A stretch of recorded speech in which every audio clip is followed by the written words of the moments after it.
मित्रों, first of all नमस्कार और राम राम कहना चाहूँगा। और ये कहना चाहूँगा कि I am not SEBI registered analyst, यानी मैं कोई सेबी से पंजीकृत एनालिस्ट नहीं हूँ। और मैं जो भी कंटेंट आपके साथ साझा करने जा रहा हूँ वो मैं मार्केट में आया, मार्केट को टाइम दिया, मार्केट को समझने का प्रयास किया और मुझे मार्केट ने सिखाया। और इसके अलावा मैंने कुछ अच्छे ऑथर्स की बुक्स भी पढ़ी और मैंने मेरे मेंटोर से सीखा। देखिए मित्रों, आज अपन जिस टूल के बारे में बात करने वाले हैं वो है RSI रिलेटिव स्ट्रेंथ इंडेक्स। देखिए, अगर RSI की बात करें तो यह एक ऐसा टूल है तो हमें मार्केट के अंदर मार्केट ट्रेंड, मार्केट में मोमेंटम और मार्केट के सेंटीमेंट के बारे में बताता है। और ये मार्केट के अंदर हमें मार्केट के हर एक टर्निंग पॉइंट के बारे में बताएगा। और इसके अलावा अगर बात करें तो यह मार्केट में टाइमिंग के बारे में बताता है कि हमें कब मार्केट में एंट्री करनी है। और ये हमें प्राइस टारगेट तक भी देता है। और यह प्रोबेबिलिटी ऑफ सेटअप्स, यानी कितने % चांसेज है इस सेटअप की ये सक्सेसफुल होंगे, यह भी बताता है। और हमें यह भी बताता है कि हम मार्केट में कब गलत हो रही हैं ताकि हम एग्जिट मार जाएं। तो अगर इस RSI की बात करें तो मिस्टर जे वेल्स वाइटर थे, उन्होंने अपनी पुस्तक new concept in technical trading के अंदर सन 1978 के अंदर इसको अपना स्थान दिया और डेवलप किया। और उनका जो मुख्य गोल था वो ये था कि मार्केट के अंदर ओवरबॉट और ओवरसोल्ड जोन को पहचानना। उन्होंने इसका जो लुक बैक पीरियड था वो 14 रखा। और उन्होंने यह भी बताया कि RSI हमेशा के लिए अपने क्लोजिंग प्राइस को लेकर पूर्णतः प्लॉट होता है, यानी कोई भी अगर किसी भी टाइम फ्रेम में कोई भी अगर कैंडल बन रही है, जब तक वो कैंडल अपना क्लोज नहीं लेती है तब तक RSI अपना पूर्णतः रिजल्ट नहीं देगा। इसलिए उन्होंने यह बताया कि हमेशा RSI के ऊपर, जब तक RSI में प्राइस में कोई भी कैंडल क्लोज नहीं हो जाती है उससे पहले आप प्री मैच्योर डिसीजन नहीं लेंगे। जब ही कैंडल पूर्ण हो जाती है तो उसका आपको पूर्ण मैच्योर डिसीजन मिलेगा। तो चलिए चलते हैं, हम RSI को सीखते हैं, RSI के बहुत सारे कॉन्सेप्ट को हम सॉल्व करते हैं। देखिए मित्रों, लोगों का जो RSI के बारे में विचार या जो सोच है वो ये है कि जब RSI इस 70 के ऊपर जाती है तो उस समय लोगों का ये विचार रहता है कि प्राइस जब बहुत महंगा हो गया है और अब बेच देना चाहिए, ठीक है नहीं। उसी तरह से जब RSI इस 30 के पास आती है तो लोगों की ये मेंटलिटी है कि प्राइस जब सस्ती हो गई अब इसको ख़रीद लेना चाहिए, ठीक है ना। इसी तरह से RSI जब 70 के पास जाती है तो प्राइस जब बहुत महंगा हो गया है और अब इसको बेच देना चाहिए। और जब इस 30 के पास आती है तो प्राइस बहुत सस्ता हो गया, अब इसको ख़रीद लेना चाहिए, ठीक है नहीं। इस प्रकार की भावना है और इस प्रकार का विचार है, पर अपन लोग इसको एक अलग वे में समझने का प्रयास करेंगे। देखिए मित्रों, ये जो RSI है, ये RSI मतलब अलग अलग फेज़ के अंदर अलग अलग तरह के बिहेवियर प्रदर्शित करती है, ठीक है नहीं।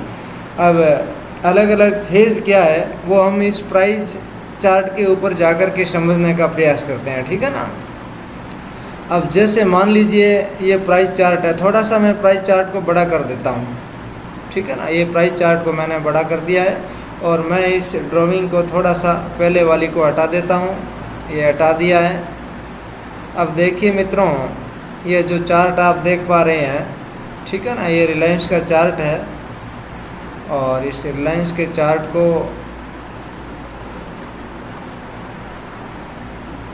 मैंने थोड़ा बड़ा भी कर लिया है।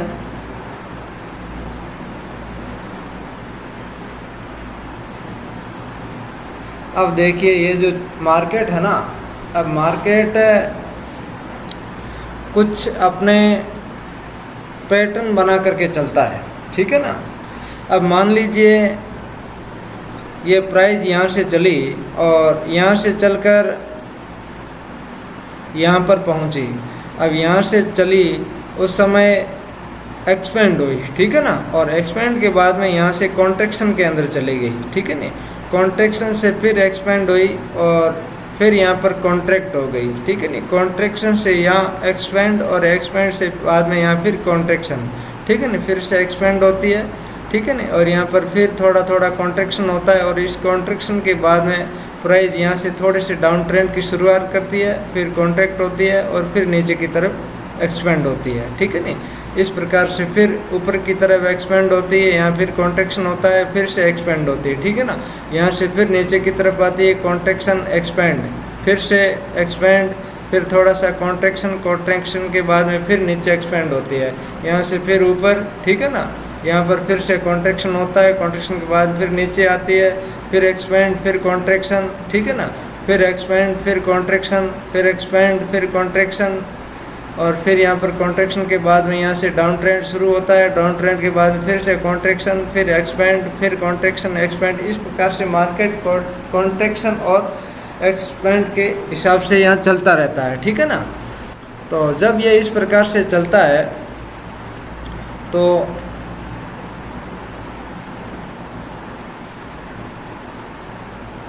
जब ये प्राइस इस प्रकार से चलती है तो कुछ स्ट्रक्चर बना करके चलती है। अब वो स्ट्रक्चर क्या है, स्ट्रक्चर को भी थोड़ा सा अपन समझते हैं। मिस्टर चार्ल्स डाउ थे, उन्होंने एक थ्योरी दी थी, उसका नाम है चार्ल्स डाउ थ्योरी, ठीक है ना। उन्होंने इस मार्केट के स्ट्रक्चर को पहचाना और उसको पहचान करके इसको डॉक्यूमेंट किया और लोगों को बताया कि ये मार्केट किस प्रकार से चलता है। तो देखिए मित्रों, उन्होंने बताया कि मार्केट किसी एक साइडवेज जोन के अंदर काम करता रहता है, ठीक है ना। मान लीजिए यहाँ पर ये एक जोन है, यहाँ पर कुछ स्मार्ट मनी या बड़े लोग होते हैं जिनको अगर ये कोई भी स्टॉक या कोई भी सिक्योरिटी अगर अच्छी लग रही है तो वो इसके अंदर अपनी बड़ी पोजीशन बनाएंगे। जब बड़ी पोजीशन बनाएंगे तो वो प्राइस को ऊपर लेकर के जाएंगे और यहाँ से ऊपर नहीं जाने देंगे, नीचे पुश कर देंगे, ठीक है नहीं। फिर यहाँ से खरीदें, ऊपर से थोड़ा सा वापस पुश करेंगे, प्राइस नीचे आएगी। इस तरह से ये किसी एक जोन के अंदर चलती रहती है। और जब उनकी बाइंग पूरी हो जाती है तो वो क्या करते हैं कि इसको ऊपर की तरफ पुश कर देते हैं, ठीक है ना। अब जैसे ही ऊपर की तरफ पुश हुआ उसका मतलब है कि प्राइस यहाँ से ब्रेकआउट हो गई है, ठीक है नहीं। ब्रेकआउट होगी इसका मतलब प्राइस यहाँ से ऊपर की तरफ जाएगी, ठीक है ना। ब्रेकआउट होती है, फिर जोन को टेस्ट करती है, फिर ऊपर की तरफ जाती है, फिर कॉन्ट्रैक्शन में जाती है, फिर एक्सपेंड होती है, फिर यहाँ कॉन्ट्रैक्शन होता है, फिर एक्सपेंड होती है, फिर कॉन्ट्रैक्शन होता है, फिर एक्सपेंड होती है, ठीक है ना। फिर यहाँ पर कॉन्ट्रैक्शन, फिर से एक्सपेंड, ठीक है ना। और उसके बाद फिर यहाँ पर कुछ लंबे टाइम के लिए साइड वॉच जोन में चली जाती है। जो स्मार्ट मनी जिसने यहाँ पर किसी स्टॉक में अपनी पोजीशन बनाई थी वो अपनी इस पोजीशन को यहाँ पर ला कर के बेचता है और यहाँ से फिर डाउन ट्रेंड की शुरुआत होती है। फिर प्राइस कॉन्ट्रैक्शन में जाती है, फिर एक्सपेंड, फिर कॉन्ट्रैक्शन, फिर एक्सपेंड, फिर कॉन्ट्रैक्शन, फिर एक्सपेंड, फिर कॉन्ट्रैक्शन, यहाँ से फिर एक्यूमुलेशन होता है। एक्यूमुलेशन के बाद में फिर से प्राइस इस तरह से एक्सपेंड कॉन्ट्रैक्शन होते हुए चलती रहती है। तो इस प्रकार से उन्होंने ये जो स्ट्रक्चर है इस स्ट्रक्चर को पहचानने की कोशिश की और इस स्ट्रक्चर को पहचान करके लोगों को बताया, ठीक है ना। ये एक्सपेंशन और कॉन्ट्रैक्शन के हिसाब से मार्केट चलता रहता है। अब आरएसआई का काम हम जब यूज़ करेंगे तो आरएसआई मैंने आपको बताया था कि अलग अलग फेज़ में अलग अलग तरह से बिहेवियर प्रदर्शित करता है। जब प्राइस किसी इस तरह से एक साइडवेज जोन के अंदर काम करती रहेगी तो ये मैं यहाँ पर आरएसआई को थोड़ा सा बना के रखता हूँ कि ये आरएसआई के अंदर 70 और 30 के जोन है, ठीक है ना। और आप ये इससे ऊपर देख रहे हो ये 100 और ये 0 का जोन है, ठीक है नहीं। अब ये जो साइडवेज जोन है, जब प्राइस इस साइडवेज जोन में रहेगी तो आरएसआई ये 70 और इस 30 के बीच में लगभग काम करती रहेगी, ठीक है ना। न तो यहाँ से ज़्यादा ऊपर जाएगी और न यहाँ से नीचे जाएगी, यानी एक साइडवेज जोन के अंदर रहेगी। और जब प्राइस यहाँ से ब्रेकआउट लेगा तो आरएसआई यहाँ से इस 70 को जोन को ऊपर की तरफ तोड़ेगी, ठीक है ना। और यहाँ पर तोड़ते हुए इस तरह से स्ट्रक्चर बनाएगी, नीचे आएगी, फिर ऊपर जाएगी, इस तरह से काम करेगी। यानी अगर प्राइस ने यहाँ से ब्रेकआउट ले लिया है तो आरएसआई यहाँ बार बार है वो ओवरबॉट होती रहेगी, ठीक है ना। चलिए हम थोड़ा सा स्ट्रक्चर को समझ लेते हैं, आरएसआई पे फिर से चलते हैं, ठीक है ना। मैं थोड़ा सा इस ड्राइंग को हटा देता हूँ। तो ये मैंने ड्राइंग को हटा दिया है। अब देखिए दोस्तों, मैं आरएसआई का चार्ट भी ओपन करता हूँ।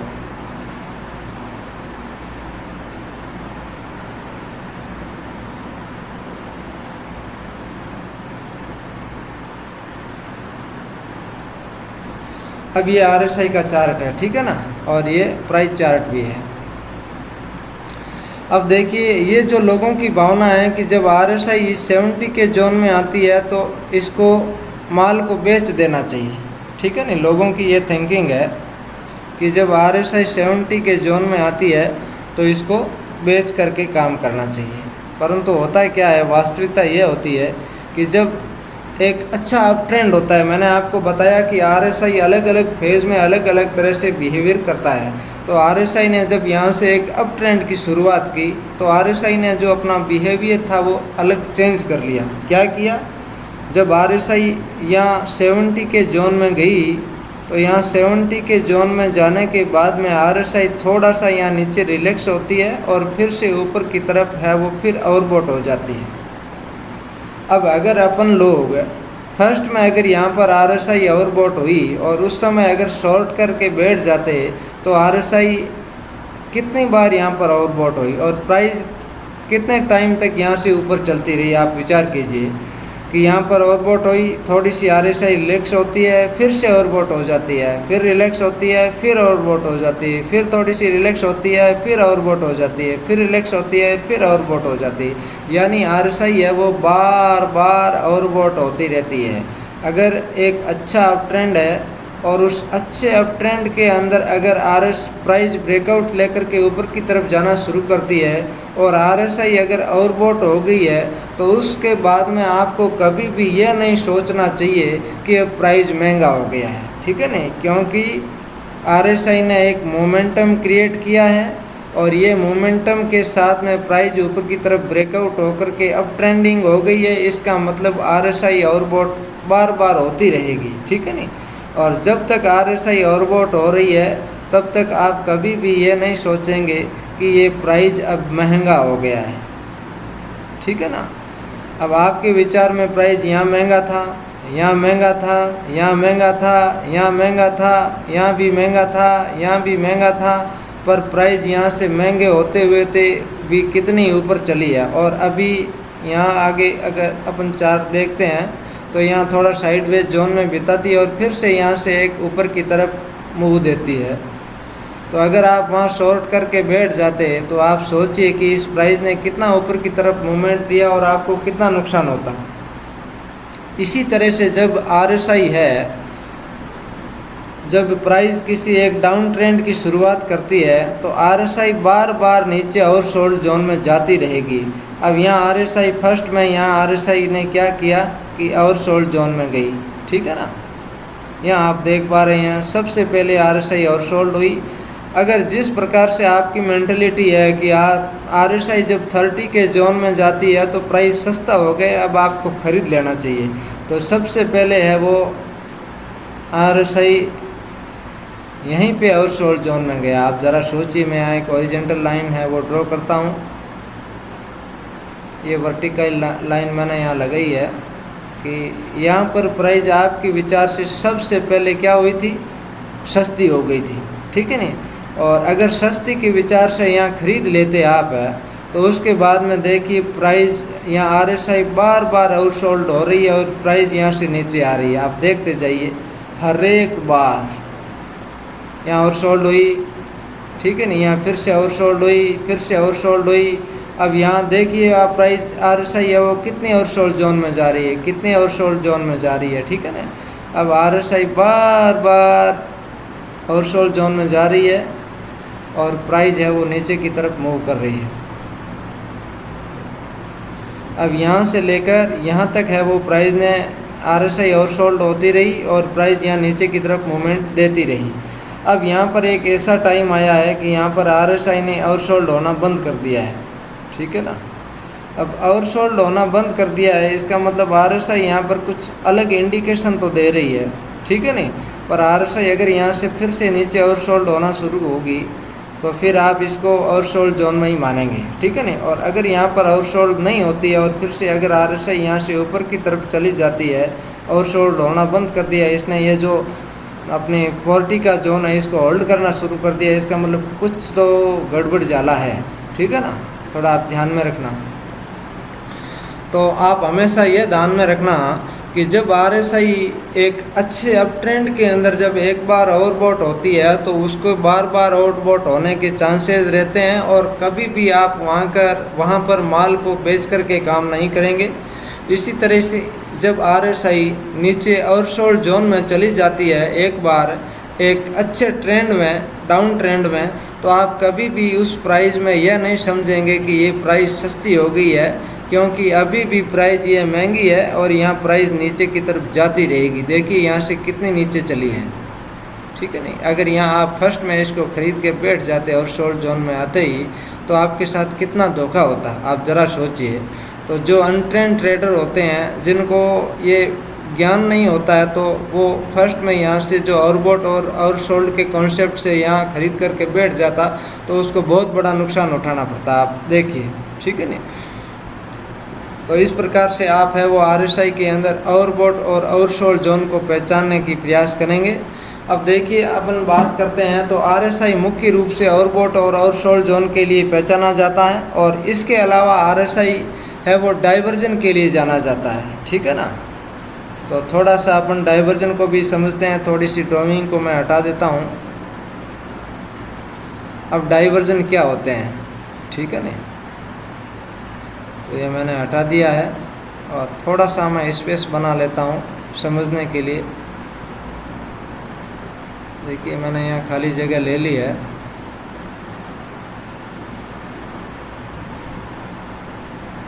अब आप यहाँ देख पा रहे हैं कि RSI एक तो ओवरबॉट और ओवरसोल्ड जोन के लिए पहचाना जाता है, ठीक है नहीं। कब प्राइस ओवरबॉट होती है और कब ओवरसोल्ड होती है, ठीक है नहीं। उसको अपन ने बहुत अच्छे तरीके से समझा कि जब प्राइस किसी एक साइडवेज जोन में होती है तो RSI है जो 70-30 के बीच में काम करता है, और जब एक अच्छा अप ट्रेंड होता है तो RSI बार बार ओवरबॉट जोन में जाती रहेगी और प्राइस ऊपर की तरफ फिर से जाती रहेगी। उसी तरह से जब एक डाउन ट्रेंड होगा तो RSI बार बार ओवरसोल्ड में जाती रहेगी और प्राइस नीचे की तरफ जाता रहेगा। कभी भी आप जब RSI एक बार ओवरसोल्ड जोन में जाती है तो ये विचार नहीं रखेंगे कि अब प्राइस सस्ता हो गया है, क्योंकि प्राइस अभी भी महंगा है और प्राइस के नीचे जाने की और गुंजाइश हो सकती है। इसी तरीके से जब RSI ऊपर के जोन में जाती है तो आप कभी भी अपने दिमाग में ये नहीं रखेंगे कि प्राइस अब महंगा हो गया है, ठीक है नहीं। RSI जब एक मोमेंटम के साथ एक ट्रेंड पकड़ के ऊपर की तरफ गई है, इसका मतलब प्राइस अभी भी सस्ती, आप इसको खरीदते रहिए और प्राइस ऊपर की तरफ जाती रहेगी। ये हमेशा आप अपने दिमाग में रखेंगे। अब हम थोड़ा डाइवर्जन को समझते हैं। RSI मुख्य रूप से अपन ने समझा कि एक तो है जो RSI ओवरबॉट और ओवरसोल्ड के लिए जाना जाता है, उसके अलावा ये डाइवर्जन के लिए जाना जाता है। अब डाइवर्जन की बात करते हैं तो मुख्य रूप से दो तरह के डाइवर्जन होते हैं। एक होता है क्लासिक डाइवर्जन और एक होता है हिडन डाइवर्जन। RSI दो डाइवर्जन होते हैं, ठीक है ना। अब एक होता है ये क्लासिक डाइवर्जन और एक होता है ये हिडन डाइवर्जन। अब क्लासिक डाइवर्जन की बात करते हैं तो ये क्लासिक डाइवर्जन भी दो तरह के होते हैं। इसमें क्लासिक डाइवर्जन के अंदर एक होता है बुल डाइवर्जन और एक होता है बेयर डाइवर्जन। इसी तरह से जो हिडन डाइवर्जन होते हैं वो भी दो तरह के होते हैं। एक होता है क्लासिक अपना हिडन बुलिश डाइवर्जन और एक होता है हिडन बेरिश डाइवर्जन, ठीक है ना। तो सबसे पहले अपन इन क्लासिक डाइवर्जन्स को समझते हैं, ठीक है नहीं, कि क्लासिक बुलिश डाइवर्जन क्या होता है और क्लासिक बेरिश डाइवर्जन क्या होता है। तो थोड़ी सी मैं इस ड्राइविंग को हटा देता हूँ। भाई अपन ने यह जाना है कि डाइवर्जन है वो दो तरह के होते हैं, ठीक है ना। अब दो तरह के कौन से होते हैं, एक तो होता है क्लासिक डाइवर्जन और एक होता है हिडन डाइवर्जन। अब क्लासिक डाइवर्जन के अंदर होता है एक बुल डाइवर्जन और एक होता है बेयर डाइवर्जन, और हिडन के अंदर भी दो तरह के डाइवर्जन होते हैं। इसमें एक होता है बुलिश हिडन डाइवर्जन और एक होता है बेरिश हिडन डाइवर्जन। अब पहले अपन इस क्लासिक डाइवर्जन को समझते हैं, तो मैं थोड़ी सी इस ड्राइंग को एक बार हटा देता हूँ।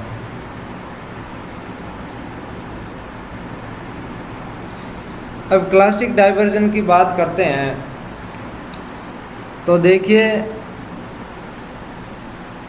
मान लीजिए कि ये प्राइस है, ठीक है नहीं। अब प्राइस क्या कर रही है, यहाँ से एक ट्रेंड पकड़ रही है साइडवेज जोन से और ऊपर की तरफ जाना शुरू करती है, ठीक है नहीं। फिर थोड़ा सा नीचे आती है, साइडवेज होती है, फिर ऊपर की तरफ मूव करती है, फिर साइडवेज होती है, फिर ऊपर की तरफ मूव करती है, फिर साइडवेज होती है और फिर ऊपर की तरफ मूव करती है। इस तरह से चलती रहती है, ठीक है ना।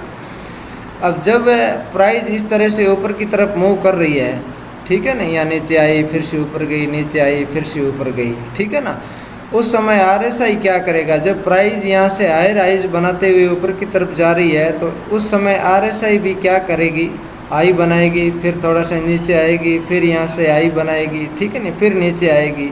और एक टाइम ऐसा आएगा कि प्राइस तो यहाँ से हाई राइज बनाते हुए ऊपर की तरफ जाएगी, पर RSI ऊपर की तरफ जाने से मना करना शुरू कर देगी कि भाई प्राइस तो ऊपर जा रहा है पर मैं तेरा साथ नहीं दे रही हूँ, ठीक है ना। तो ये क्या करती है, एक डाइवर्जन क्रिएट कर देती है। अब इस डाइवर्जन का अर्थ ये हुआ कि यहाँ पर ये जो प्राइस है ये वीक हो चुकी है, कमज़ोर हो चुकी है, और कमज़ोर होने के कारण RSI अगर डाइवर्जन क्रिएट कर रही है तो प्राइस यहाँ से नीचे की तरफ घूमेगी, प्राइस नीचे की तरफ घूमेंगी और नीचे आएगी। इसका मतलब हमें यहाँ पर अपने माल को बेच देना है या फिर माल को बेच करके काम करना है, ठीक है ना। इस डाइवर्जन का अर्थ हुआ, ये तो हो गया बेरिश डाइवर्जन, ठीक है ना। प्राइस ऊपर की तरफ जा रही है पर RSI सपोर्ट नहीं कर रही है, इसका मतलब प्राइस नीचे आएगी, ठीक है ना। अब अपन समझते हैं थोड़ा सा बुलिश डाइवर्जन को, ठीक है ना। अब बुलिश डाइवर्जन का मतलब क्या है कि प्राइस यहाँ से लोअर लोज बनाते हुए नीचे की तरफ आ रही है। अब प्राइस अगर लोअर लोज बनाते हुए नीचे की तरफ आ रही है उस समय RSI क्या करेगी, यहाँ पर ये जो प्राइस ने लोअर लो बनाया है लास्ट फेज में, उस समय RSI क्या करेगी, ये लोअर लो बनाने से मना कर देगी कि प्राइस तुम अगर नीचे जा रहा है पर मैं तुम्हारा साथ नहीं दे रही हूँ, ठीक है नहीं। अब इसका मतलब है कि अगर RSI प्राइस को सपोर्ट नहीं कर रही है, इसका मतलब यहाँ से प्राइस घूमेगी, बुलिश होगी और ऊपर की तरफ जाएगी। अब बुलिश होकर के ऊपर की तरफ जाएगी, इसका मतलब ये RSI के अंदर एक बुल डाइवर्जन क्रिएट हुआ है। इसका मतलब प्राइस यहाँ से ऊपर की तरफ जाएगी और हमें यहाँ पर ख़रीद करके काम करना है। तो ये तो हो गया बेरिश डाइवर्जन, क्लासिक बेर डाइवर्जन, और ये हो गया क्लासिक बुल डाइवर्जन। देखिए दोस्तों, हमने ये जो डाइवर्जन समझते हैं ना, इन डाइवर्जन को किस प्रकार से हमें यूज़ में लेना है उसको भी समझना बहुत ज़रूरी है। थोड़ा सा मैं आपको एक अच्छी तरह से समझा देता हूँ कि जब ये एक अच्छा अप ट्रेंड होगा ना, तो उस अप ट्रेंड के अंदर RSI के अंदर बहुत से है वो बेर डाइवर्जन क्रिएट होते रहेंगे। बस ये आप ध्यान में रखना, जब एक अच्छा अप ट्रेंड होगा तो उस समय RSI बार बार है वो बेर डाइवर्जन बनाती रहेगी। ये जो प्राइस यहाँ से ऊपर गई है ना, तो उस समय RSI क्या करेगी, इसके साथ साथ में ऊपर जाएगी, फिर थोड़ा सा नीचे आएगी, फिर यहाँ पर एक बेर डाइवर्जन क्रिएट करेगी, थोड़ा सा नीचे आएगी, फिर डाइवर्जन क्रिएट करेगी और फिर से RSI ऊपर चली जाएगी। फिर RSI यहाँ पर एक बेर डाइवर्जन क्रिएट करेगी, फिर से बेर डाइवर्जन क्रिएट करेगी और फिर से ऊपर की तरफ चली जाएगी, फिर बेर डाइवर्जन, फिर बेर डाइवर्जन, फिर से ऊपर। यानी जब एक अच्छा अप ट्रेंड होगा तो एक अच्छे अप ट्रेंड में बहुत सारे आपको बेर डाइवर्जन मिलेंगे। अगर आपके दिमाग में यह है कि यह फर्स्ट में अगर कोई बेर डाइवर्जन क्रिएट किया है तो यहाँ पर हम है वो अगर कोई भी बेच कर के काम करें तो आपके दिमाग में यह थोड़ी सी एक गलत फहमी होगी, ठीक है ना। ये इनका कुछ यूज है, ठीक है ना, और कहाँ यूज़ करना है, किस प्रकार से करना है, इसको हम समझेंगे। पर आप एक सीधी भाषा में कभी भी यह नहीं समझेंगे कि अगर ये जो बेर डाइवर्जन आया है इसका मतलब माल को सीधे ही बेच दो, और अगर बुल डाइवर्जन आया है इसका मतलब इसको सीधे ही खरीद लो। देखिए जब मैं आपको अच्छी तरह से एक बार फिर से बताता हूँ कि जब एक अच्छा अप ट्रेंड होगा तो वहाँ पर बहुत सारे बेर डाइवर्जन बनेंगे और प्राइस ऊपर जाती रहेगी। ये आप अपने दिमाग में रखना बस। और जब एक डाउन ट्रेंड होगा तो यहाँ पर बहुत सारे बुलिश डाइवर्जन बार बार आरएसआई के अंदर बनते रहेंगे और प्राइस नीचे की तरफ चलती रहेगी। इसलिए आपको कौन सा डाइवर्जन ट्रेड करना है वो आपको समझना बहुत ज़रूरी है। आप जल्दबाजी मत करना, ये आपको मेरा एक डिस्क्लेमर है। अब हम अपन चलते हैं और थोड़ा हिडन डाइवर्जन को समझते हैं कि हिडन डाइवर्जन है वो किस प्रकार से बनते हैं। मैं इस ड्राइंग को हटा देता हूँ। मैंने ड्राइंग को हटा दिया है। अब हिडन डाइवर्जन किस प्रकार से बनते हैं कि मान लीजिए ये प्राइस है, ठीक है ना, ये प्राइस एक जोन के अंदर कैद है, ठीक है ना, और यहाँ से इसने एक अप ट्रेंड की शुरुआत की है, ठीक है नहीं, ब्रेकआउट लिया है और ब्रेकआउट लेकर के प्राइस यहाँ रीटेस्ट कर रही है और फिर से ऊपर गई है और यहाँ पर एक साइडवेज जोन में गई है। अब यहाँ पर आरएसआई क्या कर रही थी आप मुझे बताओ कि ये 70 और 30 के जोन में थी, यहाँ पर इस 70-30 में कैद थी, पर यहाँ पर आरएसआई ने ऊपर की तरफ ब्रेकआउट लिया। ब्रेकआउट लेने के बाद थोड़ा सा आरएसआई रिलैक्स होता है और फिर आरएसआई ऊपर की तरफ चल रहा है, ठीक है नहीं। यहाँ पर आरएसआई ने क्या किया कि बहुत ज़्यादा ओवरबॉट हो गई है, ठीक है नहीं। अब ओवरबॉट का मतलब है कि आरएसआई थोड़ा सा यहाँ से रिलैक्स होगी, ठीक है नहीं। अब जब यहाँ प्राइस थोड़ी सी साइडवेज हो रही है उस समय आरएसआई क्या करेगी, आरएसआई यानी ये जो पीछे जो लो था ना, इस लो के पास आएगी और इस लो के पास आकर के यहाँ से घूमेगी, ठीक है ना। तो आरएसआई ने क्या किया कि जो पिछला लो था इस लो के बराबर आरएसआई आ गई है और इस लो से हो सकता है अभी नीचे भी जाए और नीचे जाकर के फिर ऊपर की तरफ कंटिन्यू करेगी। यहाँ कंटिन्यू करने के बाद फिर से यहाँ पर एक नीचे आएगी। तो ये जो पिछले लो के पास आ रही है इसका मतलब इसने एक हिडन बनाया है, ठीक है ना। और ये हिडन बनेंगे कब, जब एक अच्छा अप ट्रेंड होगा तो आरएसआई वहाँ नीचे के जोन में जाएगी 40 के पास और 40 या 50 के पास जाकर के वहाँ से घूमेगी। इसका मतलब आरएसआई ने ये एक हिडन बनाया है, ठीक है ना। हिडन बना करके आरएसआई ऊपर की तरफ घूम रही है, यानी प्राइस तो हायर हाइज बना रहा है पर आरएसआई हायर लोज बना करके, आरएसआई यहाँ पर लोअर लोज बना करके फिर ऊपर की तरफ है वो रिलैक्स होकर के जाती है, ठीक है ना।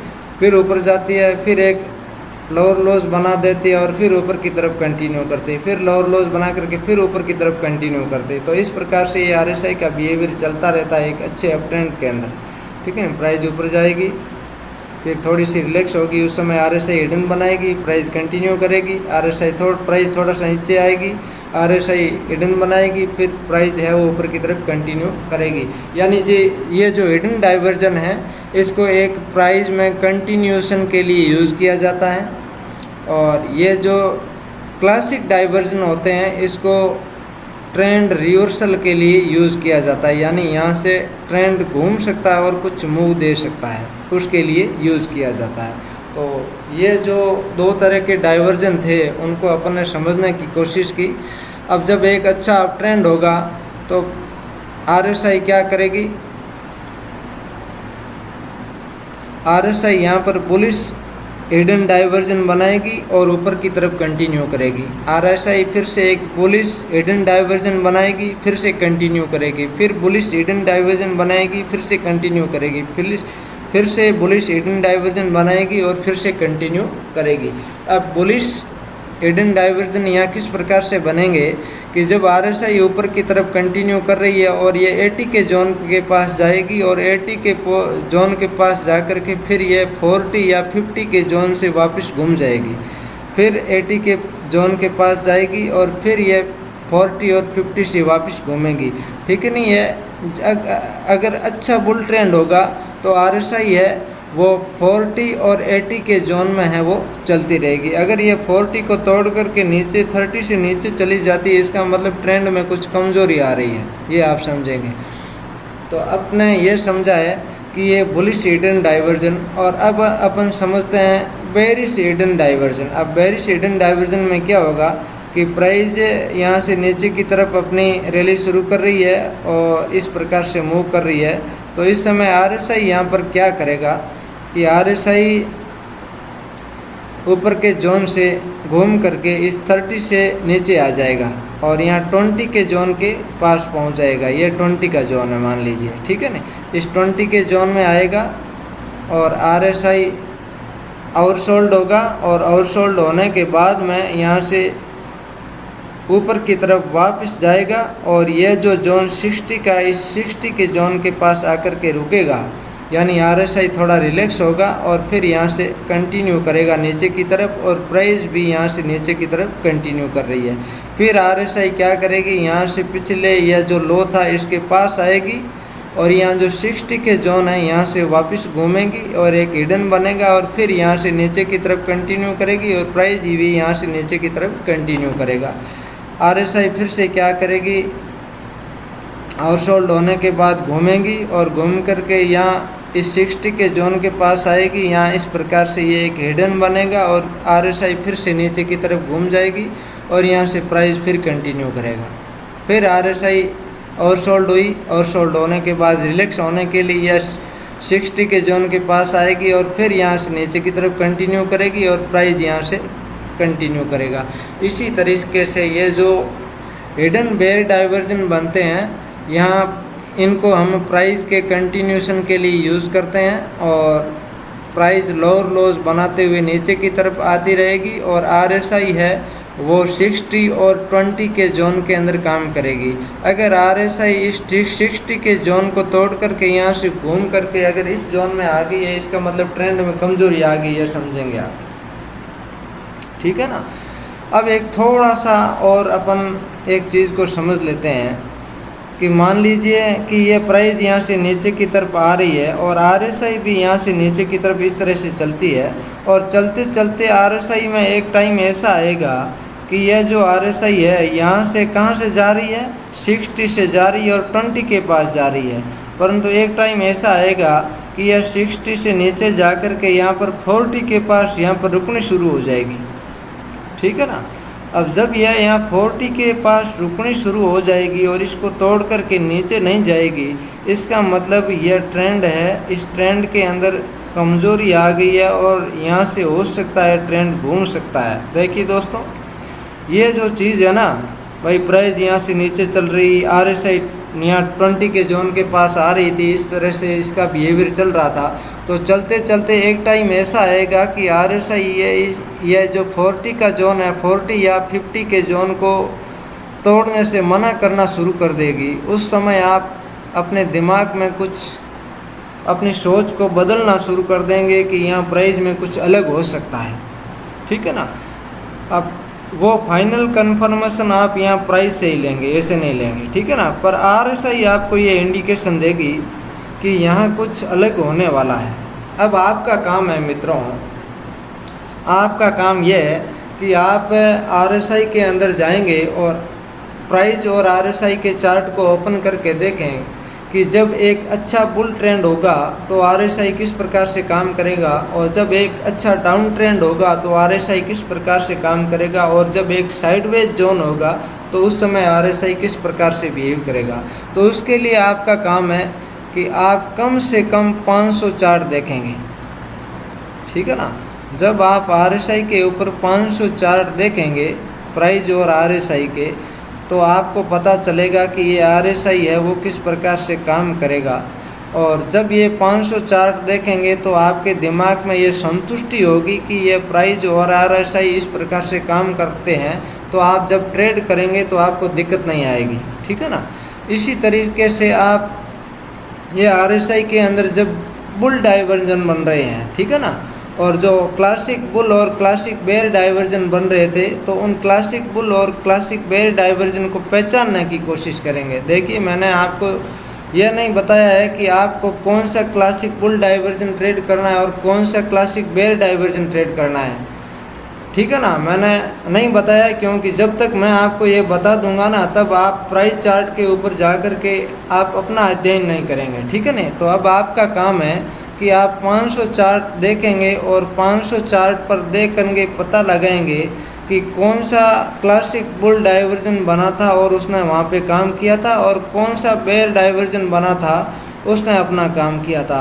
तो ये जो आप 500 चार्ट पे ये क्लासिक बुल डाइवर्जन और क्लासिक बेयर डाइवर्जन है वो पता लगाएंगे और अलग अलग टाइम फ्रेम में उसको देखेंगे। यह नहीं कि आप किसी एक डेली टाइम फ्रेम में देख रहे हो, आप अलग अलग टाइम फ्रेम में जाइए और वहाँ जाकर के स्टडी कीजिए और कम से कम 500 चार्ट आप क्लासिक बुल के देखेंगे और 500 चार्ट है वो क्लासिक बेयर के देखेंगे, ठीक है ना।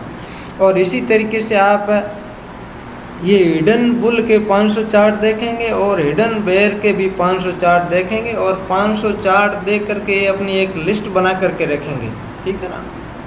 और जब भी मैं आपको पूछूंगा तो आप ये अपनी जो 500 चार्ट की लिस्ट है वो मुझे पोस्ट करेंगे, ठीक है।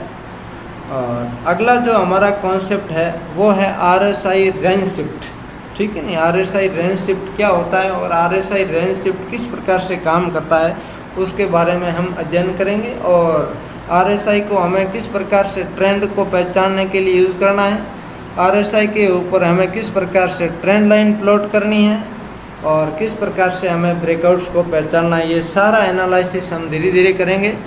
और अब आपका काम है कि आप चार्ट ओपन करेंगे और अलग अलग चार्ट पे अध्ययन करेंगे कि किस प्रकार से ये डाइवर्जन क्रिएट होते हैं।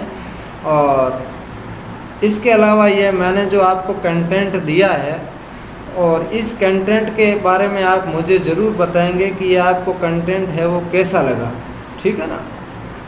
अगर आपको मेरा कंटेंट पसंद आया है तो आप अपने अनेकों साथियों के साथ है ये शेयर करेंगे, ठीक है नहीं। और इस चैनल को सब्सक्राइब करके रखना ताकि आने वाला हर एक वीडियो है वो आपके लिए फ़ायदेमंद होगा।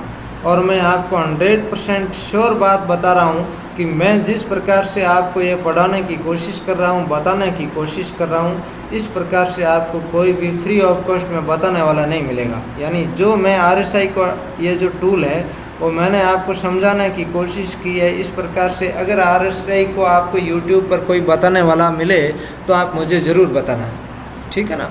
अब धीरे धीरे हम प्राइस एक्शन को सीखेंगे, ठीक है ना। प्राइस एक्शन के अंदर सपोर्ट रेजिस्टेंस क्या होते हैं उसको अपन सीखेंगे। देखिए सपोर्ट रेजिस्टेंस के बिना हम ट्रेडिंग नहीं कर पाएंगे। अब मान लीजिए अपन ने पहले जो गाड़ी के बारे में बात की थी कि अपन जब ड्राइविंग कर रहे होते हैं, थोड़ी सी मैं इस ड्राइंग को हटा देता हूँ।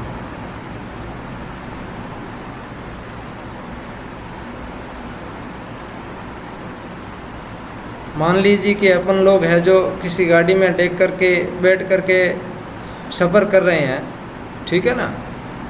और अपने आगे आगे कोई भी व्हीकल है वो जा रहा है, ठीक है ना।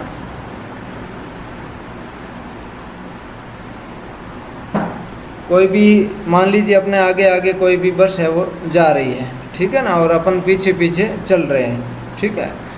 अब हम एक सपोर्ट रेजिस्टेंस को समझने की कोशिश करते हैं, ठीक है ना, कि सपोर्ट रेजिस्टेंस किस प्रकार से काम करते हैं। अब ये अगर गाड़ी जा रही है तो इस गाड़ी के बस के रुकने की संभावना कहाँ होगी कि जब वहाँ पर कोई स्टेशन होगा तो वहाँ पर बस रुकेगी, ठीक है नहीं। आगे कोई रेलवे स्टेशन आया है उसके नज़दीक हो सकता है सवारी उतरने के लिए रुके, फिर आगे कोई नया शहर आया है तो वहाँ पर रुके, फिर से नया गांव आया है वहाँ पर रुके, ठीक है ना। इस तरह से ये इसके स्टॉपेज होते रहते हैं। तो प्राइस के अंदर भी अपने कुछ स्टॉपेज होते हैं जिनको हम सपोर्ट और रेजिस्टेंस के नाम से जानते हैं। तो वो सपोर्ट और रेजिस्टेंस किस प्रकार से बनते हैं और हमें प्राइस पे किस प्रकार से सपोर्ट और रेजिस्टेंस को ड्रॉ करके रखना है उसको हम समझेंगे, ठीक है ना। इसके अलावा हमें कैंडल्स को किस प्रकार से देखना है, यानी ये जो कैंडल्स बनती है इस कैंडल को किस प्रकार से हमें अप्रोच करना चाहिए। जैसे ये कैंडल बनी है, इस कैंडल को किस प्रकार से अप्रोच करना है, ठीक है ना। और ये जो कैंडल बनी है इस कैंडल को किस प्रकार से समझना है, ठीक है ना। ये जो कैंडल बनी है इस कैंडल को किस प्रकार से देखना है और इसको कहाँ पर देखना है। देखिए कैंडल बनना इम्पोर्टेंट नहीं है, पर ये जो कैंडल बन रही है ना, ये कैंडल कहाँ पर बन रही है ये इम्पोर्टेंट है, ठीक है ना। ये कैंडल कहाँ बन रही है ये इम्पोर्टेंट है, ठीक है ना। और उसके अलावा हम कुछ है वो प्राइस पैटर्न देखेंगे, ठीक है ना। जैसे आपने बहुत से नाम सुना होगा कि डबल बॉटम, ठीक है नहीं, डबल टॉप, ट्रिपल टॉप, ठीक है ना, ट्रिपल बॉटम, तो इसको हमें किस प्रकार से समझना है, ठीक है ना। जैसे ये कप एंड हैंडल, इसको हमें किस प्रकार से समझना है और कहाँ पर देखना है। देखिए मित्रों, इसको समझना एक अलग स्टडी है और इसको हमें कहाँ देखना ये एक अलग स्टडी है, ठीक है ना। इसको मार्क कहाँ पर करना है, ये डबल टॉप बन रहा है, ये डबल टॉप बन कहाँ रहा है, ये डबल बॉटम बन रहा है, ये डबल बॉटम बन कहाँ रहा है, ये जो कैंडल्स बन रही है ये कैंडल कहाँ बन रही है, ये कैंडल कहाँ बन रही है। अगर इस कैंडल को आप हर एक जगह पर देख करके ट्रेड करने की कोशिश करेंगे तो आपको 100% फ़ायदा नहीं होगा। तो इन सब चीज़ों के बारे में हम धीरे धीरे एनालाइज करेंगे और सीखने का प्रयास करेंगे, और इन सपोर्ट रेजिस्टेंस को, ट्रेंड लाइंस को, और बहुत सारे कुछ और इंडिकेटर है, और इसके अलावा हम प्राइस एक्शन को सीखेंगे और नीचे वॉल्यूम एनालिसिस भी हम करेंगे, ठीक है ना। VSA का कॉन्सेप्ट है, वो एक बड़ा मज़ेदार कॉन्सेप्ट है, उसको भी हम सीखेंगे कि वॉल्यूम को हमें किस प्रकार से प्राइस के साथ यूज़ करना है, VSA, ठीक है, वॉल्यूम प्राइस एनालिसिस, तो इसको भी हम सीखेंगे। अब मित्रों, आपका काम है कि अगर आप एक अच्छा नया सा वीडियो आगे और चाहते हो तो कम से कम 10,000 सब्सक्राइबर इस चैनल पे आपकी तरफ से आने चाहिए बस। अब 10,000 सब्सक्राइबर कैसे आएंगे, उसके लिए आपको बहुत बड़ी मेहनत करनी पड़ेगी, ठीक है ना। ये जो वीडियो मैं आपके साथ रिलीज़ कर रहा हूँ तो आप समझिए मैंने इसके लिए बहुत बड़ी मेहनत की है। बिना मेहनत के कोई भी चीज़ आप तक नहीं पहुँच पाती है। तो अब आपका काम है कि आप कम से कम 10,000 सब्सक्राइबर लेकर के आएंगे, उसके बाद मैं आगे की स्टडी की शुरुआत करूँगा। तब तक मैं वेट करूँगा, ठीक है ना। और प्रत्येक बंदा कमेंट करके मुझे ज़रूर बताएगा कि आपको यह जो मेरी स्टडी है वो कैसी लगी, और अपने मित्रों के साथ ज़रूर शेयर करें, सबको फ़ायदा होगा। मेरा एक ही उद्देश्य है कि हमारे जो हिंदी भाषी लोग हैं भारत के, उनको हम अच्छी तरह से समझा पाएँ और वो मार्केट के अंदर जो नुकसान कर रहे हैं उस नुकसान से बचे और कुछ न कुछ इस मार्केट से प्रॉफिट लेकर के निकलें। देखिए, जो पीछे क्रैशेज आए थे तो मुझे लोगों के पीनल दे करके उनसे ज़्यादा तकलीफ़ हुई थी, और उस तकलीफ़ को देखते हुए मैंने सोचा कि लोगों को है जो कुछ सिखाया जाए और बताया जाए, ठीक है ना। तो मैंने कोशिश की, और कोशिश करते करते समझाने में काफ़ी टाइम लग गया। वो टाइम क्यों लगा कि मेरे पास ये कोई अभ्यास नहीं था कि मैं YouTube पर जाकर के सीधे से लोगों को है जो पढ़ा दूँ। कहाँ पढ़ाना है, कैसे पढ़ाना है, किस प्रकार का हमें कंटेंट आपको देना है, ये कंटेंट हम किस प्रकार से बनाएंगे, धीरे धीरे मेहनत करते करते मुझे काफ़ी टाइम लगा। तो इसीलिए बता रहा हूँ कि मुझे काफ़ी टाइम लगा है, मुझे काफ़ी मेहनत लगी है। तो आपको भी यहाँ पर बहुत ज़्यादा मेहनत करके यहाँ पर बहुत सारे सब्सक्राइबर और बहुत ज़्यादा कमेंट मिलने चाहिए, और बहुत ज़्यादा है जो लाइक्स मुझे मिलने चाहिए, तब मेरी संतुष्टि होगी और मैं अगला वीडियोज़ आपके लिए लेकर आऊँगा। Thank you guys, bye bye, ठीक है ना। आप मेहनत करो, आपको ज़रूर सफलता मिलेगी। मेरी तरफ से ये आपके लिए एक शुभकामना है बस। Thank you, bye bye.